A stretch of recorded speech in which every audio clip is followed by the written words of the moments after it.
Muito que médio, senhoras e senhores, eu sou Felipe Noronha, este é o Eu Vim de Santos. Hoje vamos com a terceira análise das entrevistas dos candidatos a presidente do Santos no Resenha Santista, programa que eu apresento de segunda a sexta, 10 da manhã, na TV Cultura Litoral. Rodrigo Marino e Ricardo Agostinho já foram ao programa e tiveram suas análises das entrevistas feitas aqui no canal. E agora é a vez de Marcelo Teixeira, que foi ao Resenha na manhã desta terça-feira e agora à noite recebe esta análise. É importante lembrar que eu estou fazendo isso para que não fique muito repetitiva a minha participação, entre aspas, ou a minha cobertura, sem aspas, nas eleições do Santos. Utilizamos o Estúdio da Cultura para uma entrevista com microfones, estúdio e tudo mais, sempre presencialmente, né, com os candidatos lá. E aqui no Eu Vim de Santos faço análise, consigo com um tempo extra fazer alguns comentários que lá, por causa do tempo da TV, né, a gente não consegue. Então espero ajudar todo mundo a decidir em quem vota no próximo sábado, já é neste sábado a eleição. Eu tô aqui fingindo plenitude, como se eu não tivesse querendo morrer por causa do que vai ser jogado na próxima quarta-feira. Muito mais importante que a eleição, inclusive. Mas vamos lá, Marcelo Teixeira, tô olhando aqui umas anotações.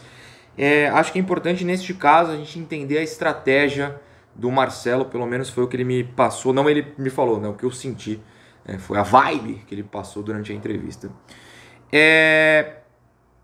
Se explicar sobre o passado é algo que ele tem muito o que fazer nessa eleição.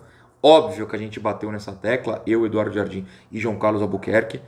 Então, por ter um passado no clube como presidente e ter que se explicar sobre muita coisa, muitas vezes, e foi o nosso caso, as entrevistas ficam focadas nisso e nem pela questão de tempo, mas ele mesmo sabe disso e evita, não sei se foge, enfim, falar do que propõe para o futuro. Senti isso na entrevista de hoje.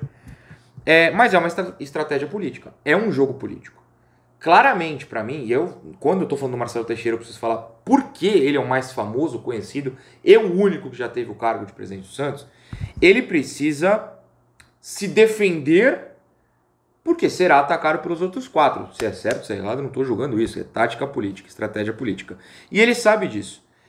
E ele sabe também que ele é o único que tem esse viés de comparação. Mesmo que é mais novo e não vai lembrar, vai ter gente mais velha relembrando tudo o que aconteceu, o lado bom e o lado ruim. Então, ele segura muito nas propostas e fala mais sobre o passado. É uma opção. E aí fica ao público julgar. A gente levantou algumas bolas que eu senti, até nos comentários, tanto nas redes sociais quanto nos próprios comentários do Resenha, vamos ver agora, neste vídeo, eu senti que o público percebeu essa ausência de coisas mais propositivas, e aí vai o público julgar.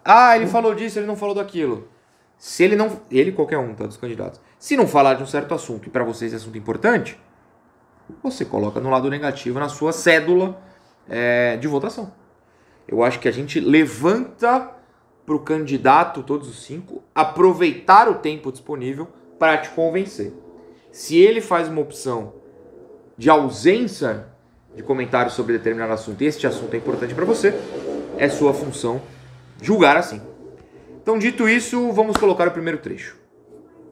Com referência a acertos e erros da nossa gestão, especificamente, como você citou, o acordo do Grupo DIS, num momento onde nós vivíamos uma crise gravíssima financeira de 2008, você precisava buscar parceiros que não era uma rotina naquela oportunidade, no futebol brasileiro, na qual depois, com a própria legislação e os anos seguintes, se tornou algo rotineiro, de você ter um percentual que o clube possua e um percentual que seja aos poucos passado ou a um empresário ou à própria família. Naquele momento, o único parceiro que nós tivemos na nossa gestão foi o Grupo DIS. Mas nenhum nós tivemos. Por quê? Porque enxergávamos nele um empresário sério e capaz de ter 20% a 25% de alguns jogadores de uma cesta de 7 atletas, nas quais, se você olhar cada um deles, você vai dizer que 2 deles pode ser que tenham vingado, e desses 2 nós possuíamos 70% dos nossos direitos, 75%, e o grupo 25%. 70% dos direitos federativos pertencem ao Santos, nas quais o vínculo é do clube. Quanto vale os teus 70% quando você quiser, se quiser negociar esse jogador? Quem estipula e quem negocia é o clube. Então você pode dizer que os teus 70%, seus 75% em alguns casos, vale 20 milhões. E você faz com que uma negociação seja colocada como 20 milhões. Então, em nada afeta em termos de patrimônio ou se dá riscos para que o clube não alcance um resultado financeiro de acordo com uma negociação. O que ocorreu posteriormente foi uma briga política envolvendo a diretoria com a DIS, nas quais essas negociações começaram a ficar prejudicadas. E o clube conduziu mal não apenas a negociação das cestas dos 6 jogadores, conduziu mal toda a safra de jogadores a partir do ano de 2008. As vendas, vamos aqui dizer, a venda do Neymar foi algo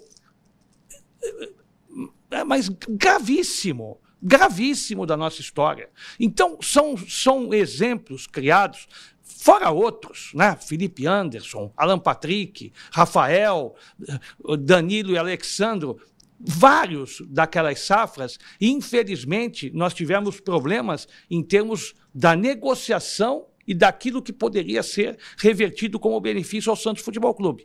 E dessas razões é que fazem com que o Santos não está nisso por causa deste momento, ou por causa deste presidente ou daquele. O Santos está nessa situação porque gestões sucessivamente estão cometendo erros, nas quais todos nós cometemos. Porém, a proporção desses erros são muito fortes, muito grandes, a ponto de você desviar uma política e uma filosofia, como na base, onde você, infelizmente, não revela mais na mesma proporção que você vinha revelando.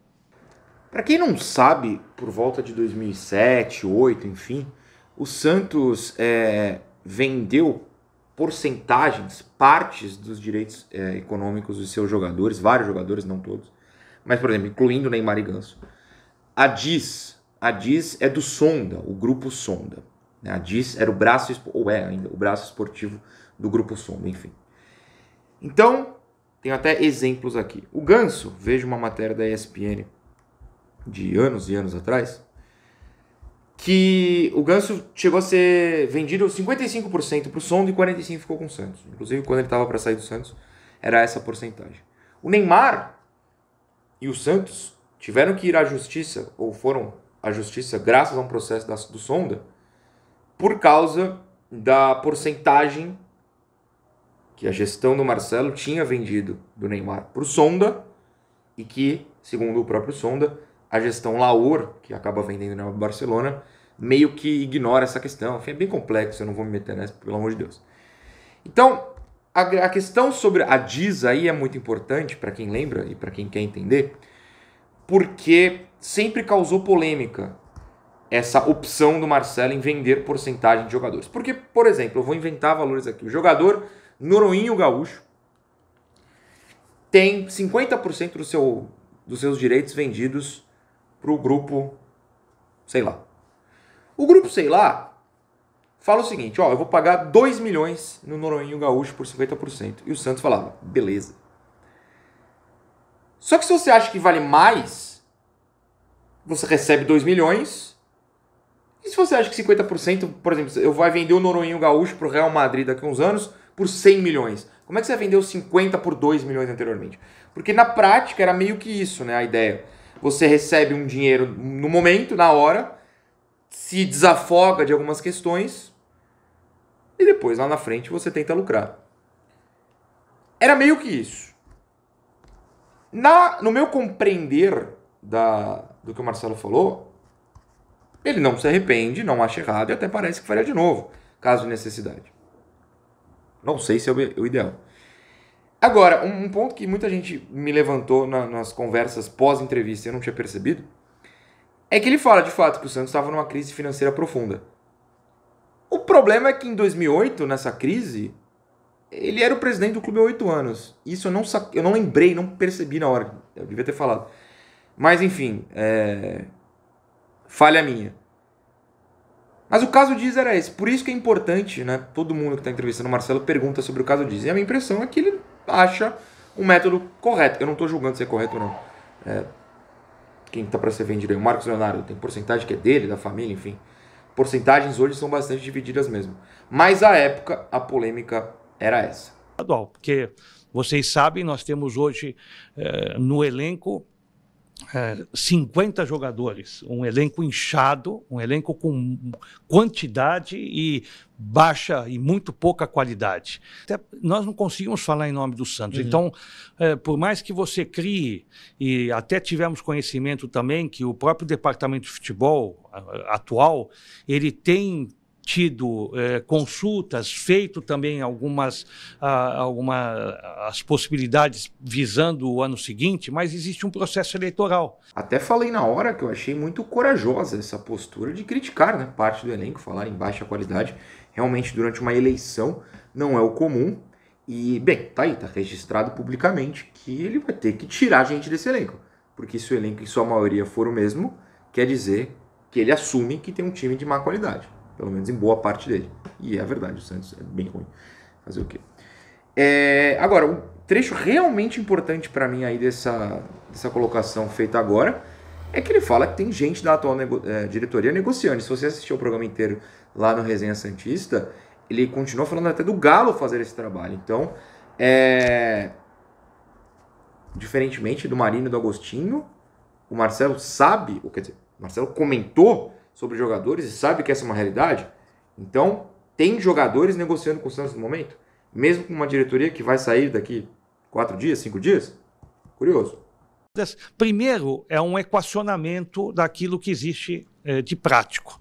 Hoje você tem uma receita totalmente comprometida, baixa e comprometida perante os rivais que nós temos. Ao mesmo tempo, você tem uma despesa enorme. Você tem uma das 4, 5 maiores folhas salariais do país. Então, alguma coisa está errada, porque se você tem a 4ª, 5ª maior folha e provado os 4 que estão à frente ou próximos nós, eles estão disputando títulos e nós não estamos disputando títulos, nós estamos disputando há anos para não cair. Estarei, né, trabalhando igualmente com a mesma vontade para que o Santos trabalhe na Série B. Não vai trabalhar, mas se esse for o destino final, nós vamos trabalhar para que o Santos tenha uma acomodação diferente, porque óbvio que na Série B, se na Série A já será complicado, a Série B muito mais, porque você vai ter uma queda de receita drástica de 50% do teu orçamento e os teus próprios parceiros estarão tendo ainda uma visibilidade menor do que o Santos tem hoje disputando a Série A. Então são missões, né, nas quais você tem que ter o plano A, como também tem que ter o plano B. Achei importante a gente conseguir arrancar sobre o posicionamento dele em relação a uma possível queda para a 2ª divisão, bate na madeira, e ele deixa claro que não pensa em desistir da eleição, que não vai desistir da eleição, que é um boato sobre até muitos candidatos, ou todos os candidatos, de que alguém pode desistir caso o pior aconteça na quarta-feira. Até o sábado tem um intervalo aí para o candidato retirar a sua candidatura, até onde eu sei, isso é possível. Ele diz, com todas as letras, que fica caso o pior aconteça. Tem que bater na madeira. Outro ponto importante aí é sobre a folha salarial alta. Isso é importante por quê? Porque, beleza, ele critica bastante o Santos ter uma folha salarial alta. Mas ele quer continuar com essa folha salarial alta, porém com outros jogadores. Vamos usar exemplo que vende um Mendonça e contrata alguém de um nível superior, mas com um salário mais justo, ou vai haver uma diminuição dessa folha salarial sem a reposição com jogadores de nível maior. Esse é um questionamento importante que, claro, ele nem falaria, porque anteriormente já falou, né, não citaria quem ele dispensaria, mas na análise aqui feita aqui eu acho importante que a gente cite que é algo a se pensar para o futuro. A questão de mudar é que eles fizeram uma edição do momento que eu disse que o Santos não teria forças para subir tão rápido da 2ª divisão para a 1ª. qual foi esse contexto que eu falei? Eu disse exatamente isso, que o Santos hoje tinha uma estrutura, que o Santos era uma referência, era um exemplo de centro de treinamento, dos investimentos que estávamos fazendo na Vila Belmiro, com os camarotes superiores, os camarotes inferiores, a remodelação que nós estávamos fazendo numa política, filosofia, e eu disse, nós não podemos mudar essa política, essa filosofia, porque não é a política e filosofia do Marcelo Teixeira, tem que haver uma continuidade desse trabalho e desses projetos. Aí sim eu falei, porque se o Santos cair, por uma ou outra razão, para a segunda divisão, sem essa continuidade do trabalho, será muito difícil que é uma verdade. Eu disse isso há 16, 17 anos atrás, e é o que está acontecendo hoje. O que eu disse é isso. Ainda bem que nós não caímos, mas nós estamos fazendo muita força para cair. O problema é esse. Nós estamos trabalhando e fazendo um esforço contra a maré para que o Santos seja rebaixado. Mas nós não vamos ser rebaixados e nós vamos reposicionar o Santos exatamente como um clube. Vocês dirão, mas é uma fórmula? É fácil? Não, não será fácil. Essa declaração do Marcelo sobre o Santos cair e não voltar foi dada em 2009. Até para contextualizar melhor, eu vou colocar o vídeo, assim que eu terminar de falar nesse trechinho, eu vou colocar o vídeo de 2009, ele existe no YouTube. É uma entrevista que ele deu 5 dias antes da eleição que ele perderia para o Luiz Álvaro de Oliveira Ribeiro. Então ela foi dada no dia 30 de novembro de 2009 e no dia 5 o Luiz Álvaro foi eleito vencendo o Marcelo numa eleição que só os dois disputaram. As aspas foram espalhadas em diversos locais. Por exemplo, tem aqui um registro de uma matéria da ESPN em 2009, publicada no mesmo dia, 30 de novembro. Na verdade, eu vou até pedir perdão. A entrevista foi dada no dia anterior, dia 29, e a matéria no dia 30 aqui. Aspas que estão na matéria. Se cair para a segunda divisão, o Santos não terá forças para voltar para a primeira divisão, como outras camisas estão fazendo, que voltaram logo em seguida. Tomara a Deus que nunca caia. Fecha aspas. Uma pequena aspa dentro de um trecho maior. Mas, o trecho existe, eu vou colocar agora aqui. Não acho que mude muita coisa. É de fato um corte, não achei o registro do programa inteiro, e há um corte, o corte seco mesmo, logo após o fim dessa frase. Então não sei se depois ele continuou e contextualizou melhor. Antes ele até contextualiza. Mas eu não quero fazer julgamento. Eu vou colocar para vocês, porque o trecho existe, tá no YouTube, 14 anos inclusive, e vai estar aqui agora, também neste canal. O Santos pode retroceder diante dos compromissos financeiros que o Santos possui hoje. Ele não pode brincar, porque se brincar, nós voltaremos a não ter credibilidade. Os atletas vão começar a dizer, para lá não sei se vai ter o retorno que a gente pretende ter, mesmo com a marca que o Santos possui. E olha, eu vou falar outra coisa aos nossos associados, associadas e torcedores. Nunca imaginem o Santos fazer um planejamento de uma forma diferente, como nós fizemos nesses últimos 2 anos, e nós, se Deus quiser isso não acontecerá, nós, por alguma razão, fomos disputar uma divisão que não seja a da elite do futebol brasileiro. O Santos não tem forças, estou dizendo com toda a experiência que tenho pelo Santos Futebol Clube. O Santos hoje não tem forças para voltar como outras camisas estão hoje fazendo, que voltam em seguida diante das suas disputas. Tive o período necessário, se eu estivesse dando essa explicação em 2012, 2014, eu ainda não teria a solução a apresentar. Entendo. Hoje eu tenho a solução a apresentar, porque passaram-se 14, 15 anos deste ato, que é um ato político de reprovação de contas, porque você pode ter no seu balanço patrimonial, na sua parte contábil, na qual eu tinha uma auditoria independente, recomendando a aprovação das contas. E nela, a comissão fiscal da época criou o fato, um fato político, de colocar ali apontando 5 situações nas quais eu deveria esclarecer, como acabei esclarecendo. Esclareci os 5 pontos. Nos 5 pontos esclarecidos, foram resolvidos arquivados. Mas eu não me contentei com isso, porque poderia ser arquivado, eu ficar em silêncio e acabou. Não. Eu quero que a Justiça me dê a possibilidade de resolver essa situação, explicando à comunidade alvinegra se é correto aprovar a minha conta ou não. Então, a Justiça nomeou um perito judicial, na qual ele aprova a recomendação das minhas contas de 2009. Então, isso para mim, vocês vão falar, mas, puxa, você está pensando... Para mim é muito, porque cria uma impressão negativa, na qual, se existiam apontamentos, esses apontamentos foram esclarecidos, deveriam ser separados. Então, você aprova a conta de 2009, contábil, e o presidente responde por 5 atos das suas gestões, que devem ser esclarecidos. Olha, o documento disto, o que aconteceu com o documento do Tabata? O que aconteceu com o documento do Tabata? O Tabata foi realmente vendido? O Tabata foi negociado e o Santos não recebeu o recurso? Está lá a prova. Eu provei. Eu provei porque na minha gestão nós ingressamos na FIFA. Por quê? Porque o clube reemprestou o Tabata sem autorização do Santos.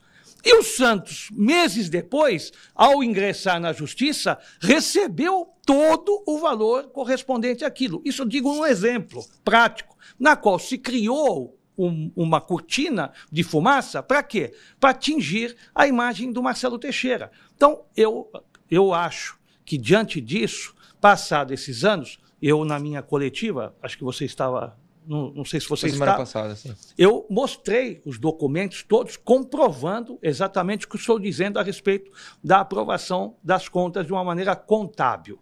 Com referência à penhora, é o mesmo fato. Eu nunca penhorei a Vila, nem como presidente e nem como credor.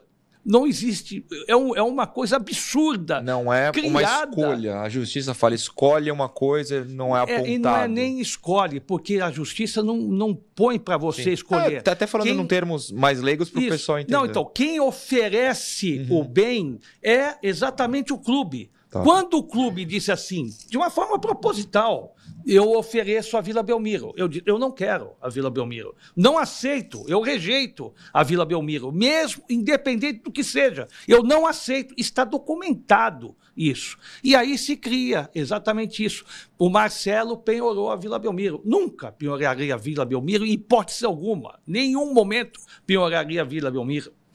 Quando eu abri nas redes sociais, principalmente no Twitter, enfim, mandamos no Instagram e aqui no próprio Evento Santos que entrevistaremos o Marcelo, todo candidato eu falo, principalmente no Twitter, o que você perguntaria a X candidato? Nas respostas ao tweet do Marcelo, o que eu mais recebi foi sobre as contas reprovadas e sobre a penhora da Vila Belmiro. Sobre as contas reprovadas, é uma briga que ainda existe na Justiça, até por isso eu não posso comentar, porque eu não faço parte dessa briga e vocês entendem que brigas judiciais a gente não se mete, porque eu não quero ficar envolvido nisso, mas tem a versão do Marcelo, vocês acabaram de ver, tem a versão em diversos lugares do lado oposto, fica aqui o espaço também para o futuro, a resolução saindo a gente discute mais vezes isso, é claro, mas no momento tá aí a palavra sobre o caso, eu recomendo várias matérias sobre isso. Já sobre a penhora, que é um caso encerrado, a gente pode comentar.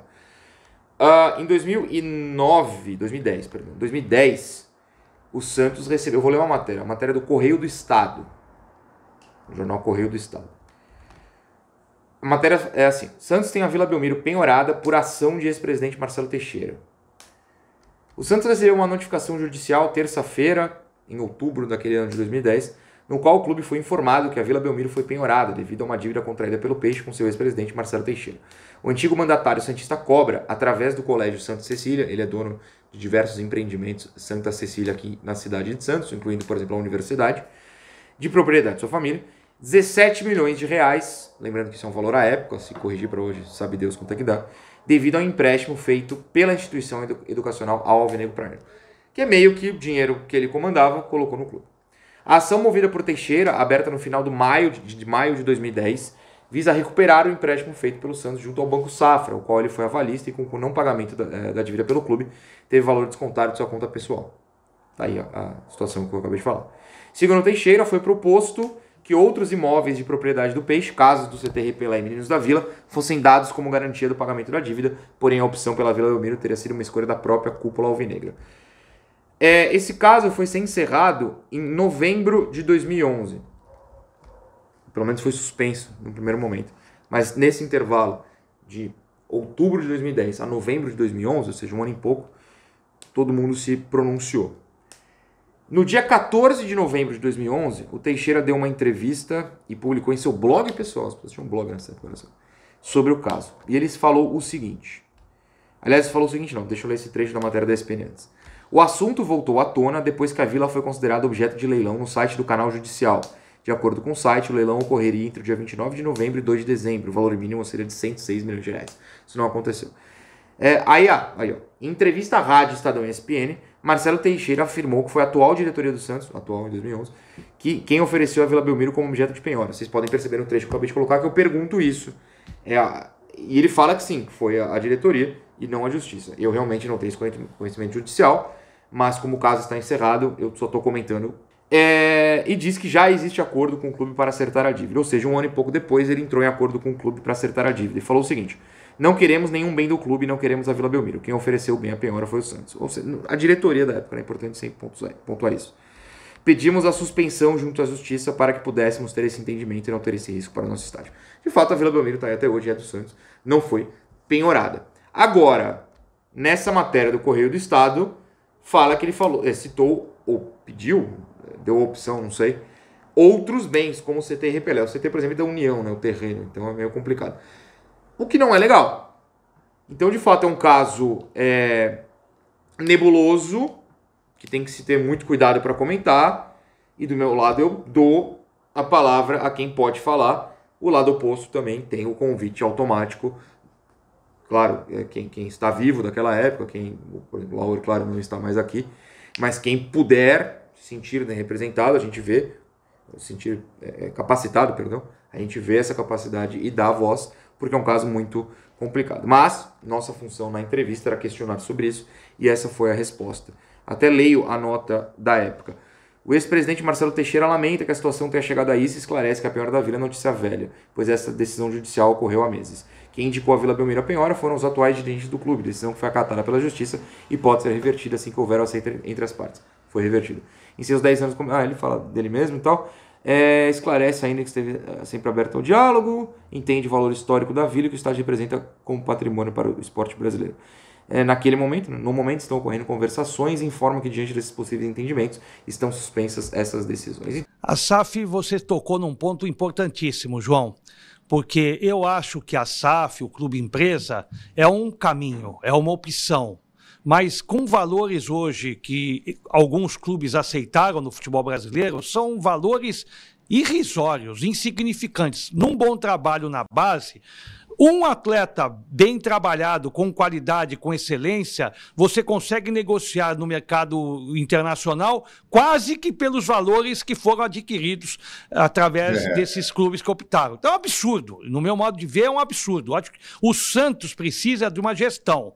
Aí sim, quando você recolocar o Santos na prateleira como um protagonista, como um clube vencedor, como a marca que o Santos possui, né? Aí sim. Nas duas análises anteriores, do Marino e do Agostinho, eu comentei sobre o posicionamento deles ao falar de SAF e elogiei a postura de cada um, que tem visões opostas. Eu acho que eles foram muito claros nessa situação. O Marino falando que não, por alguns motivos. O Agostinho falando que sim, por outros motivos, inclusive citam o planejamento dele de começar esse processo. E o Marcelo vai por um outro lado, então eu vou elogiar aqui o terceiro entrevistado também. Ele fala sobre os valores irrisórios, e é um ponto a se pensar, né? Qual o valor do Santos? Quer ser SAF? Ele deixa claro que não, mas pelo menos no momento. Mas, para quem é a favor de SAF, fica o pensamento, né? Qual é o valor do Santos? É algo que a gente precisa calcular. É possível calcular esse valor? Eu estaria naquele chavão dizendo o Filipão é antigo, é retrógrado, né? Eu faria esse comparativo, não vai dar certo, ele só vai ser tampão, está disputando o campeonato, né? Da maneira como ele assumiu o Atlético, da forma como estava. Então, o futebol, ele tem certas particularidades quando o time encaixa, quando o técnico está ali dentro de uma filosofia, você geralmente alcança o sucesso. E o Santos vai alcançar o sucesso. Bom, por fim, no último trecho, ele cita o Luiz Felipe Scolari, como ele fez também na entrevista ao Diário do Peixe, na noite de segunda-feira. E muita gente percebeu, ou pensou isso, interpretou assim nos comentários do Resenha. Eu também tive essa interpretação. Isso é uma maneira, estratégia, né, eleitoreira, estratégia política, de deixar claro que ele pensa, sim, em nomes de técnico, os mais antigos, os mais, entre aspas, tradicionais no futebol brasileiro. É uma maneira até de se evitar ser perguntado diretamente sobre Vanderlei Luxemburgo, que a gente sabe que sempre foi um técnico muito querido pelas diretorias comandadas pelo Teixeira. Vamos ver. Fica a crítica. Sou absolutamente contra, não vou ser hipócrita aqui e falar, não, se o cara for eleito, ele tem... Não, tá errado. Se ele tem essa visão, para mim, ele está errado. Essa análise é muito clara. Tá errado. Não pode ser o Luxa. Espero que não seja, independentemente do presidente eleito. Lembrando sempre que o Resenha Santista inteiro está aqui na descrição, ou claro, só buscar aí no YouTube. A eleição é sábado. O Santos divulgou, inclusive, nesta terça-feira, o número de eleitores que podem votar. São 16 mil e alguma coisa, 8 mil e muito presencialmente, 7 mil e alguma coisa online na soma da 16 e uns quebrados, tá certo? Confira, se você mudou, você sabe que é online. Se não mudou, esqueceu, não quis mudar, é presencialmente na Vila Belmiro.